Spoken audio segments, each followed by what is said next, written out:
안녕하세요 여러분, 곽정희입니다. 자, 저와 함께 리얼 영문법 트레이닝 지금부터 시작해 보도록 하겠습니다.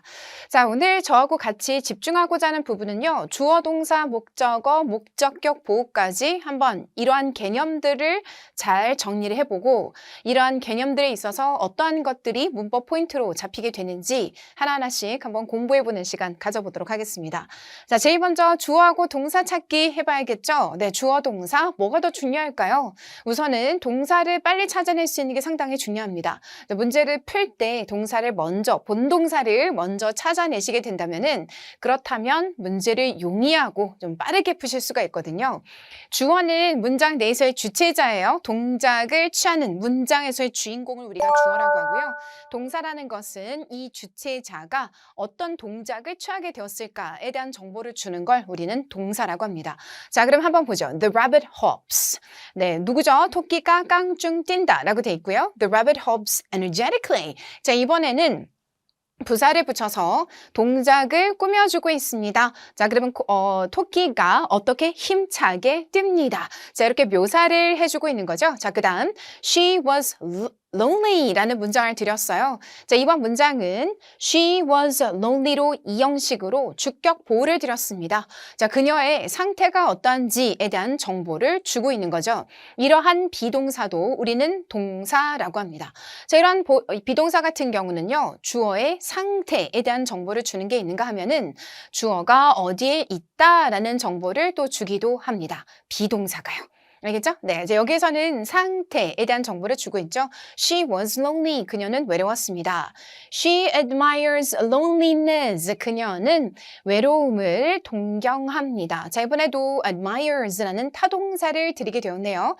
자, 이렇게 동작이라는 것은 동사는요, 주체자의 동작 또는 주체자의 상태에 대한 정보를 주기도 하고 또 주체자가 어디에 있다에 대한 정보를 주기도 합니다. 자, 여기까지 여러분 이해되셨을까요? 좋아요. 자, 그러면 키포인트를 한번 보죠. 문장에서 꼭 필요한 요소는 주어 동사입니다. 자, 영어는 한글하고 달리 그 단어의 문장 내에서의 자리가 그 단어가 어떤 역할을 하는지를 알려주는 매우 중요한 역할을 합니다. 자, 그렇기 때문에 내가 보는 그 단어가 문장 내에서 어디에 위치하고 있는가를 봐줘야 됩니다. 자, 그리고 영어라는 것은 문장이 꼭 주어와 동사가 있어야 됩니다. 네, 근데 주어 동사 필요 없이 동사만 쓰게 되는 것을 우리가 명령문이라고 하는데 그러한 경우가 아니다라고 한다면 주어 동사는 필수입니다. 자, 그래서 주어 동사 찾는 게 매우 중요한 거고요. 주어와 동사만으로도 의미는 충분히 전달될 수가 있다라는 것을 우리가 앞에서도 한번 살펴봤었죠. Rabbit hops라는 것을 우리가 한번 살펴봤었고요.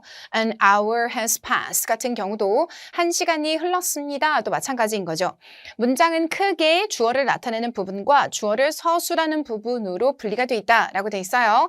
주어는 우리말의 은, 는, 이, 가로 해당이 되고 나머지 부분이 서술 부분인 건데요. 서술부의 중심이 되는 것이 바로 동사라고 우리는 얘기를 합니다. 자, 그럼 밑에 문장 I study in Berlin. 나는 베를린에서 공부를 합니다. 주체자 그리고 동작 서술부 이렇게 두 개로 분리가 되어서 정보 전달이 되고 있습니다. 주어 동사만으로 의미는 전달이 되지만 동사에 따라서 보호나 목적어가 필요한 경우도 있다. 자, 그래서 앞에서 우리가 봤던 게 그런 경우들이었는데요. 보호는 주어나 목적어를 보충 설명해주는 그런 역할을 하고요. 동사의 대상이 필요한 경우는 우리가 목적어를 취합니다. 자, 문장들 한번 볼게요. Christine is a new chef라는 문장을 한번 보시면 Christine은 새로운 셰프입니다. 주어가 누구인지 정의를 내려주고 있는 거죠. 자, 이런 것을 우리가 보어 자리라고 얘기를 하고요. She cooks tasty dishes. 그녀는 맛있는 요리를 합니다. 라고 돼 있죠. cooks라는 타동사 뒤에 목적어 tasty dishes를 주고 있습니다. 알겠죠, 여러분? 이런 식으로 동사, 주어 동사만으로 끝날 수도 있고 뒤에 보충 설명을 해주는 보호가 붙거나 아니면은 내 동작의 대상이 되는 목적어를 붙이기도 합니다. 네, 자, 이 부분을 한번 보도록 할게요. 예를 들어서 한번 주어 동사 보도록 하겠습니다. The wind blows, 바람이 분다 라는 일형식의 문장인 거죠. 주어 그리고 동사만으로 충분히 정보 전달이 되고 있고요. The wind blows intensely 같은 경우는요. 바람이 부는데 어떻게 부는지 부사를 붙이게 된 거죠. 자, 이렇게 수식어를 활용을 해서 동작을 좀 더 풍부하게 묘사를 해줄 수 있습니다.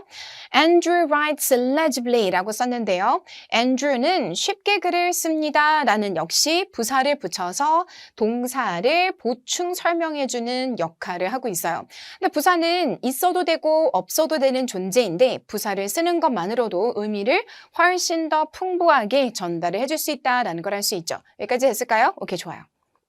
다음도 한번 보죠. I study in Berlin. I가 주체자고 study가 동작이에요. 나는 공부를 합니다. 짝 하고 끝나버릴 수 있어요. 자, 그런데 나는 베를린에서 공부를 합니다. 보충 설명을 해주죠. 수식어 전치사구가 붙어서 어디에서 공부를 하는지에 대한 설명을 해주고 있어요. My family and I ate out last week. 지난주에 나의 가족과 그리고 나는 외식을 했습니다.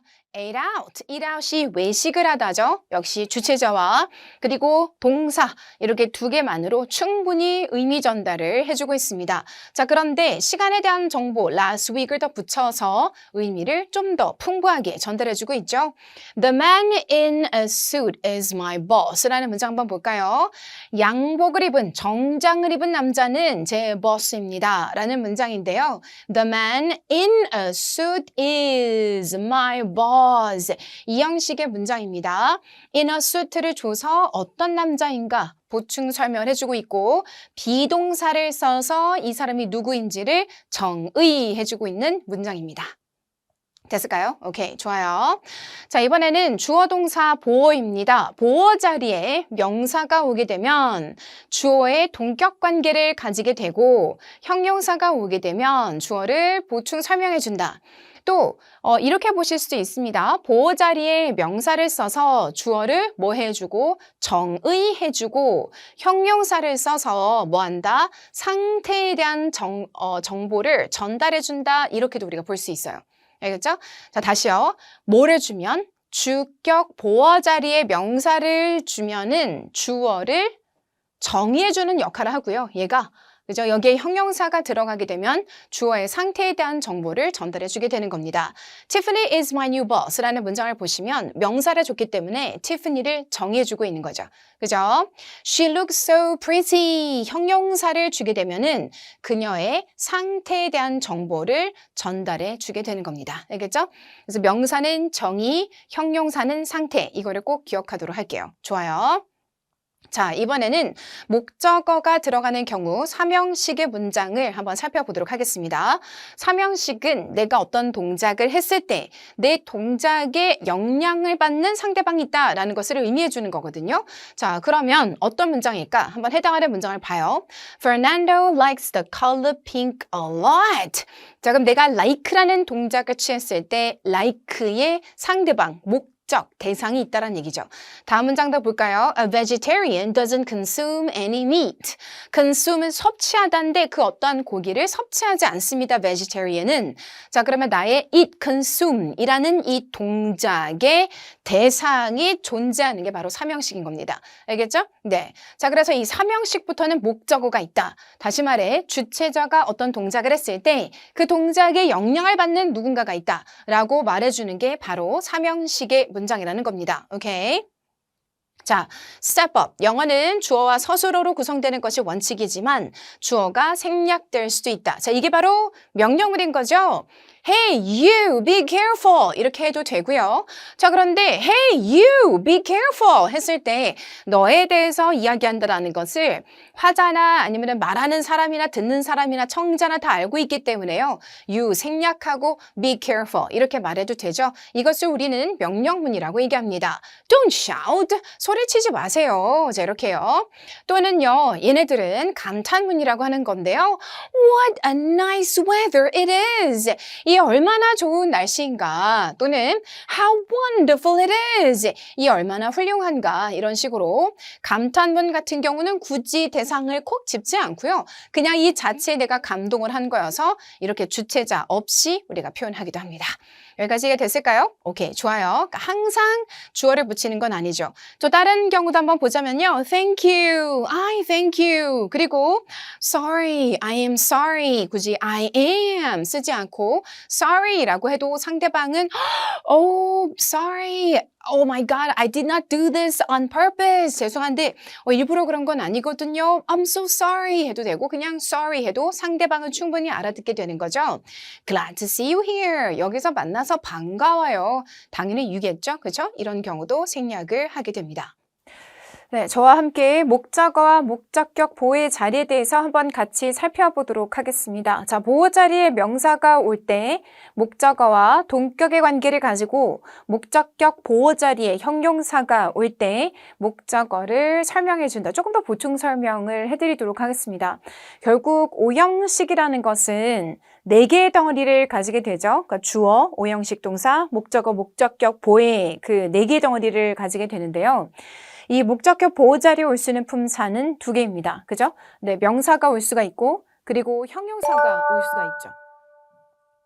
명사가 오게 되면은 목적어를 정의해 준다라고 생각하시면 되고 그리고 형용사가 오게 되면은 목적어의 상태에 대한 정보를 준다. 자, 이렇게 설명을 해주시면 훨씬 더 좋을 것 같습니다. 다양한 문장들을 4형식과 5형식의 문장을 같이 펼쳐놨기 때문에 어떠한 경우가 4형식이고 또 어떠한 경우가 5형식인지 또 한번 같이 살펴보도록 하겠습니다. 자, 우선은 첫 번째 문장을 볼게요. Millie gave me some snacks 라고 돼 있죠. 역시 4개의 덩어리로 구성이 돼 있어요. 그래서 4형식과 5형식의 구분을 좀 많이 힘들어들 하시죠. 자, 우선은 어떻게 우리가 지도를 해야 되냐면 동사를 봤을 때 즉각적으로 4형식인지 5형식인지 구분할 수 있도록 그렇게 안내를 해주시는 게 상당히 중요합니다.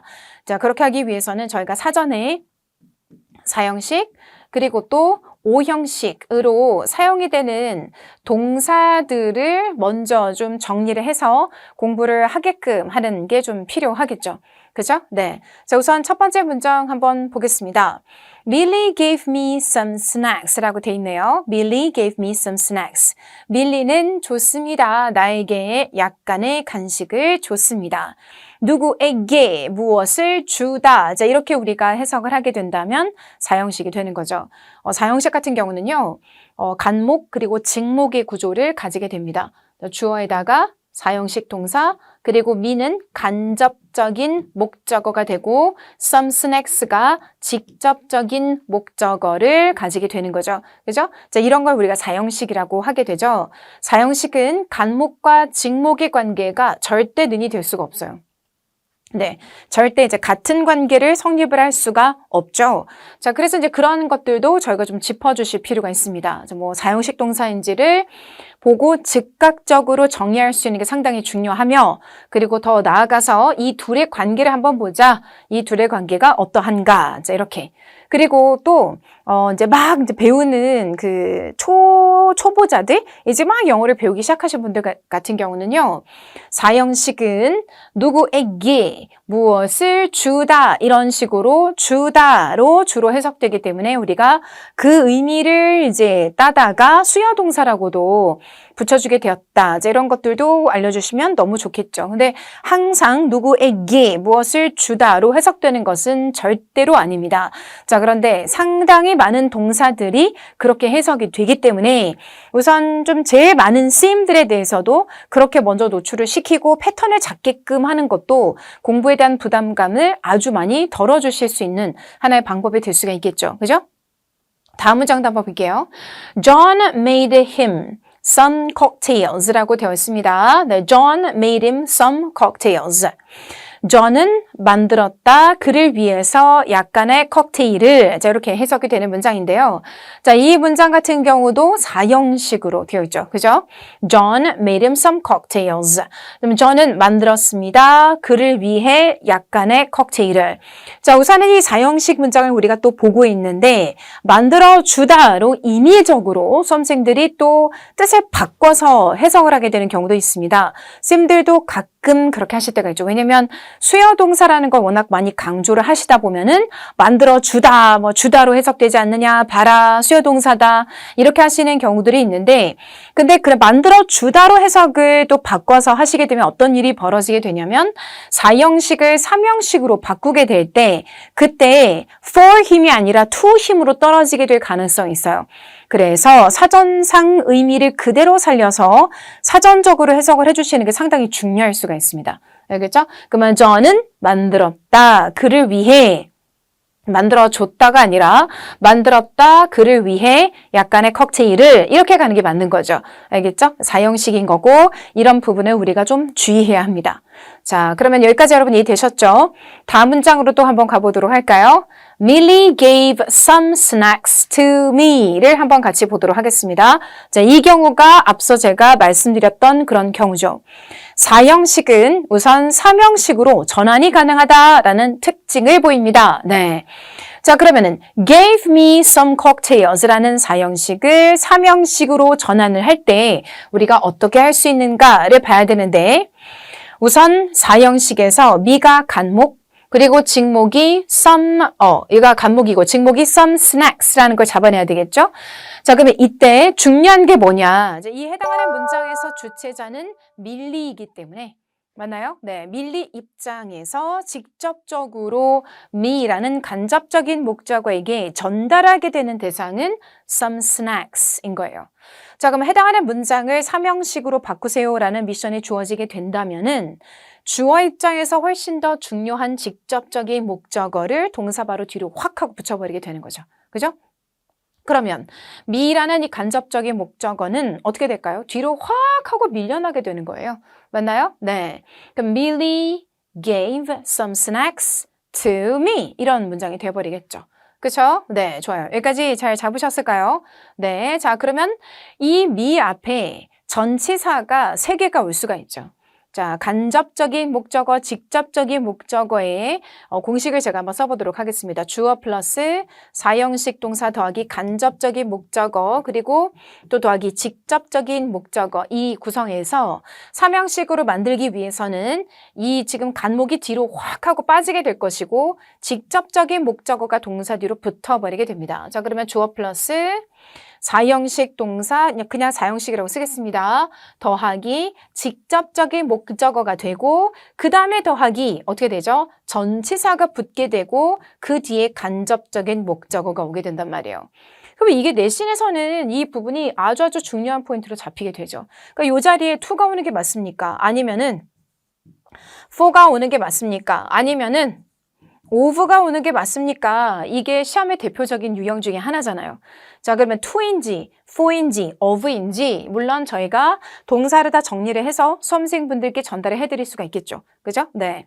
자, 그런데 문제는 뭐냐면 그렇게 여기 뭐 이 동사들 뒤에는 너가 to를 붙이는 거다. 뭐 이 동사 뒤에는 너는 for를 붙이는 거다. 또는 of를 붙이는 거다. 자, 이렇게 동사의 리스트를 워낙에 좀 많이 있으니까 정리해 주는 거는 충분히 가능하지만 그럼 암기에 대한 부담감을 수험생들은 엄청나게 많이 받아야 되기 때문에 여러분 해석이 좀 많이 의존하도록 가이드를 해주시는 것도 아주 중요한 방법이 돼요. 자, 아까 말씀드린 것처럼 make를 만들어 주다가 아니라 만들었다 아니던가 그러면 자연스럽게 힘은 for 힘으로 해석이 된다. 다시 한번 들어보시겠어요?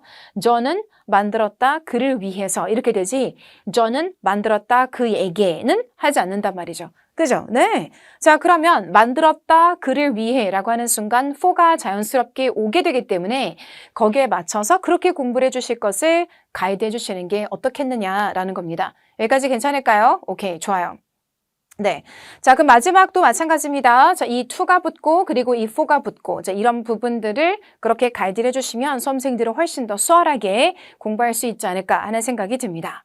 Sarah saw me eating some snacks. 그리고 the cocktail made him tipsy. 이렇게 두 개의 문장이 있는데요. 우리가 앞에서 바라봤던 문장과는 성격이 다릅니다. 자, 여기 saw 밑줄을 제가 물결 처리할 거고요. 그리고 made에다가 물결 처리하도록 하겠습니다. 자, see와 같은 동사를 우리는 지각동사라고 하는데요. 오형식의 대표 동사이기도 합니다. 자, 이렇게 오형식의 문장 같은 경우는 주체자가 어떤 동작을 해요. 그런데 그 동작에 의해 영향받는 어떤 대상자가 있어요. 근데 그 대상자가 영향을 받아서 어떠한 사람이 되거나 어떠한 상태가 되거나 또는 어떠한 동작으로 그거를 이행하게 되었다가 된다면 그러면 오형식이 되죠. 알겠죠? 자, 이게 바로 사형식과 매우 다른 차이점입니다.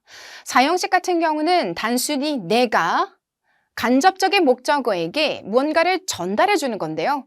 오형식이라는 것은 내가 그 사람이 어떤 동작하는 것을 이렇게 보게 되거나 아니면 내가 영향을 가해서 어떤 대상자가 어떤 동작으로까지 이어지게 된다면 그것을 우리는 오형식이라고 정의를 합니다. 자, 그래서 해당하는 문장은 어떤 경우인지 해석을 한번 잘 해볼게요. Sarah saw me eating some snacks 라고 되어 있는데요. 해석을 해보면 Sarah는 내가 약간의 스낵을 먹는 걸 봤다. 이렇게 되죠. 자, 그러니까 Sarah는 물끄러미 이렇게 봤는데 내가 어떤 동작을 취하고 있는 것을 목격하게 된 겁니다. 오형식이죠. 그죠? 사형식과 매우 다르죠. 그죠? 자, 다음 문장. The cocktail made him tipsy라고 돼 있어요. 칵테일은 만들었다. 그를 약간 취하게 만들었다. 자, 이건 어떻습니까? 내가 어떤 동작을 취했죠. 그게 뭐죠? make라는 동작을 취해 그 사람이 약간 취하게 만든 거예요. 그죠, 여러분? 네. 자, 그러니까 내가 어떤 동작을 취해서 그 사람이 어떤 상태가 돼버린 거죠. 이러한 것을 오형식이라고 합니다. 자, 그러니까 우리가 앞에서 봤던 여기는 이 make와 같습니까? 다른 거죠. 그래서 여러분들이 이런 것들을 잘 이해를 해 주셔야 그래야지 이제 여러분도 잘 활용하실 수가 있게 될 것이고 또 지도하는 입장이라면 이 부분도 잘 전달을 하실 수가 있게 되겠죠. 자, 이제 키포인트 한번 볼게요. 아래 문장은 사형식 동사로 목적어가 두 개입니다. 목적어가 두 개라는 것은 누구에게라는 대상을 가리키는 말과 무엇을 이라는 말이 필요하다. 자, 보죠. Anne told me everything. Anne는 말했다. 나에게 모든 것을 이렇게 되죠. 그죠? 오케이. 자, 그리고 목적어가 두 개인 사형식 문장에서 목적어가 한 개인 삼형식 문장으로도 바꿀 수가 있는데 이때는 간접적인 목적어를 뒤로 보내버립니다. 그때 전치사 to, for, of 세 개 중에 하나가 묻게 되는데 of는 ask라는 동사와 주로 쓰이기 때문에 어려운 부분은 아니고요. to하고 for 부분을 우리가 잘 정교하게 선택을 해야 되는데 이 동사를 내가 어떻게 사전적 의미로 정확하게 알고 있는가에 따라서 전치사가 달라지죠. 그래서 단순히 그냥 동사에다가 전치사를 외워라 라고 하기보다는 이 동사를 정확하게 외울 수 있도록 가이드라인을 제시하시는 게 진짜 가르쳐주는 입장에서나 배우는 수험생 입장에서 훨씬 더 수월합니다. 알겠죠? 오케이, 좋아요. 오형식 동사는 목적어를 보충 설명해주는 목적격 보호가 필요하다라고 돼 있죠? 네. 자, 그러니까 내가 봤는데 그 사람이 어떤 동작을 취할 수도 있는 거고요. 내가 어떤 영향을 줘서 그 사람이 어떤 동작을 하게 되는 거예요. 알겠죠? 이제 이게 오형식이라는 겁니다. 주어와 동사, 목적어 등 필요한 부분에 다 갖췄는데도 의미가 통하지 않는 경우가 있다. 이때는 앞서 주어를 보충 설명해주는 주격 보호가 필요했듯 아마도 목적어도 목적격 보호가 필요할지도 모른다. 자, 이것도 하나의 팁이 되겠죠? 그러니까 사형식하고 오형식이 둘 다 네 개의 덩어리를 가지고 있기 때문에 둘을 철저하게 분리시킬 수 있는 게 매우 중요해서요. 그 부분에 여러분도 집중을 해주셔야 하는 거예요. 알겠죠? 사형식과 오형식의 차이를 그래서 제가 계속 여러 번 연거푸 설명을 드렸으니까 여러분도 이 부분을 정확하게 숙지할 수 있도록 만들어 주셔야 됩니다. 오케이, 좋습니다. 자, 그럼 한번 보죠, 여러분. 사형식 Anne told me everything. Anne는 말해줬다. 나에게 모든 것을. I grabbed him a cup of coffee. 나는 그에게 한 잔의 커피를 가져다 줬다. 다 이제 내가 누구에게 무엇을 줬다. 이런 식으로 해석이 다 동일하게 되죠. Mary offered me her services. Mary는 나에게 그녀의 서비스를 제공했다. 오케이? 다음 더 보죠. 4형식을 3형식으로 전환을 할 때 이때 중요한 게 바로 이 동사를 정확하게 잡아내시는 게 상당히 중요한 거예요. 네, 그래서 for 같은 경우는 누구누구를 위해서 이렇게 해석이 되게끔 동사가 만들어지게 될 것이고 또는 of 같은 이제 결국은 뭐의 뭐 싸움이냐면 for versus of가 아니라 to의 싸움이죠. to 같은 경우는 누구누구에게 for 같은 경우는 누구를 위해서 이런 식으로 해석이 되니까요. 이 to 그리고 for가 정확하게 나오기 위해서는 이 동사를 사전적으로 정확하게 외우는 게 상당히 중요한 거예요. 네, 그죠? 그 내신을 위해서라면은 동사가 몇 개 안 되니까 이 동사에 그냥 이 전치사다 이렇게 외우게 하면 되겠지만은 근데 그 영역 자체가 넘어가게 되면은 그걸로는 정말 공부가 너무 힘들어지겠죠. 그죠? 수험생 입장에서는 공부하는 게 너무 힘들겠죠? 자, 그러니까 그거보다 동사를 사전적 의미로 정확하게 해석을 할 줄 알아야 된다. 모르면은 확인해 보시라. 이렇게 가이드를 제시하는 게 매우 중요합니다. 왜냐하면 동사를 정확하게 해석하면 전치사도 정확하게 떨어질 것이기 때문입니다. 알겠죠? 오케이, 좋아요. 자, 그 다음도 한번 봐요. ask는 간단합니다. 그냥 of 하나예요. 네, 그래서 of는 쉬워요. 결국은 to하고 for의 싸움이라고 제가 알려드렸죠. Anne told me everything. Anne은 말해줬다. 나에게 이렇게 되잖아요. 그죠? 나를 위해가 아니죠. 나에게 말해주는 거니까 모든 것을. 됐을까요? 오케이. 좋습니다.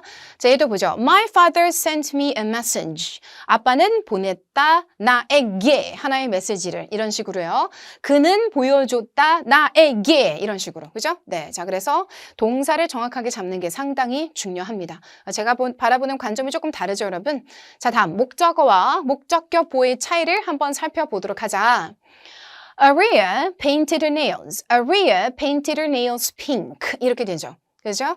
자, 위아래 차이점을 좀 정확하게 이해하실 필요가 있습니다. 자, 동사를 썼어요. 그리고 목적어가 왔죠. 자, 그런데 어떤 상태가 되게끔 그러니까 이 둘의 관계는 는의 관계가 되죠. 손톱에 핑크 색깔을 칠한 거니까 손톱에 핑크 색깔이 있는 거예요. 손톱의 상태, 핑키 상태, 목적격 보호는 목적어에 대한 보충 설명을 해주는 거죠. 오케이? 자, 밑에도 보죠. Joshua saw me. Joshua는 나를 봤다. 근데 Joshua saw me eat the pancake. 그러면 Joshua는 내가 팬케이크를 먹는 거를 이렇게 보게 된 거죠. 그래서 나의 동작까지 보게 된 거예요. 둘의 차이점 눈에 들어올까요? 오케이. Linkin Park's music makes me. Linkin Park의 음악은 나를 만든다. 자, 그런데 Linkin Park's music makes me happy. 이렇게 쓰게 되면 나를 행복하게 만든다. 나의 상태에 대한 정보를 주게 되는 거죠. 역시 저는 이렇게 는이라고 표현할게요. 나, 어떤 상태? 행복한 상태. 그래서 목적어를 보충 설명해 주는 것을 우리가 다 목적격 보어라고 얘기를 하는 거예요. 오케이? 네. 자, 목적어와 목적격 보호를 구분하는 방법 해석을 해보셔서요. 목적어에 대한 보충 설명을 한다, 하지 않는다 이걸로 여러분이 빠르게 판단하실 수 있어요. Mavis made me dinner. 자, 이거와 Mavis made me a good person 이 둘의 차이를 인지하셔야 된다는 거죠. Mavis made me dinner는 만들었다. 나를 위해서 저녁 식사를 그럼 나와 디너가 같은 관계인가요? 전혀 아니죠.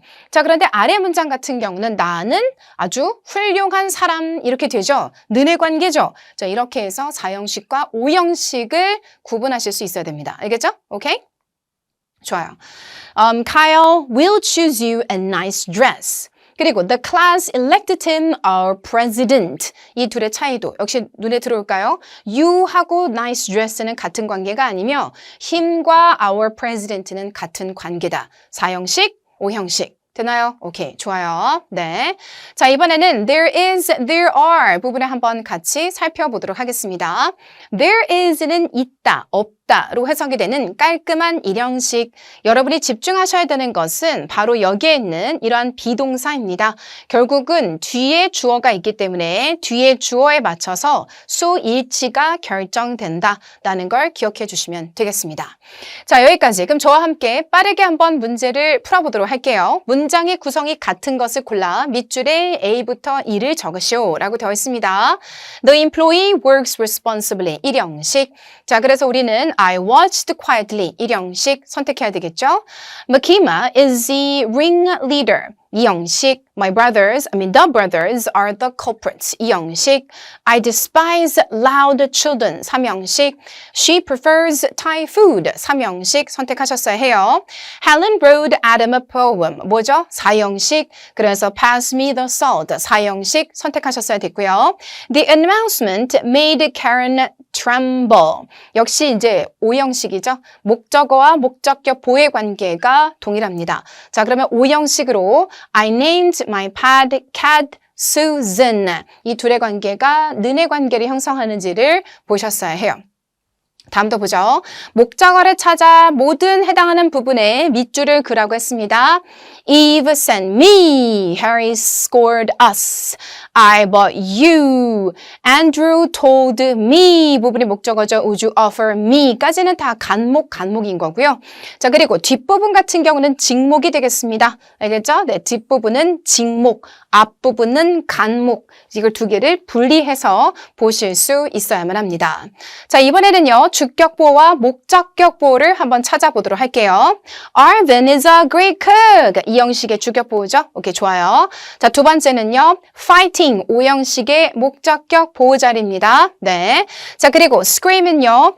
hear의 지각동사가 왔기 때문에 목적격 보호의 현재 분사죠. 네. 자, 그리고 4번 같은 경우는 이형식 뒤에 주격 보호자리에 exciting 현재 분사가 오게 된 거고요. 5번 같은 경우는 smells라는 감각동사 뒤에 주격 보호자리의 형용사가 오게 된 겁니다. 오케이. 자, 이번에는요. 순서를 한번 배열해서 문장을 만들어 보도록 할게요. 자, 1번은 Eric loves biking a lot. 삼형식. Eric은 자전거 타는 것을 매우 좋아합니다. 자, 두 번째. 나의 친구는 뱅크 텔러입니다. 이 형식이죠. 오케이. 3번은 그녀는 보입니다. 매우 속상한 것으로 보입니다. 이 형식이죠. 다음 문장. Alex brought him a pet bunny. 4형식으로 가지고 왔다, 데리고 왔다. 그에게 pet bunny를. 마지막 문장. 많은 아이들은 생각한다, 역사가 지루하다고 5형식인 거죠. 여기까지 됐을까요? 오케이, 좋아요. 자, 이렇게 해서 저와 함께 1형식부터 5형식까지 다양한 문장의 형태를 봤는데요. 결국은 4형식과 5형식을 잘 구분을 하는 게 상당히 중요할 수 있겠습니다. 자, 오늘은 여기까지. 다음 시간에 또 새로운 내용으로 만나 뵙도록 하겠습니다. I'll see you next time. Bye guys!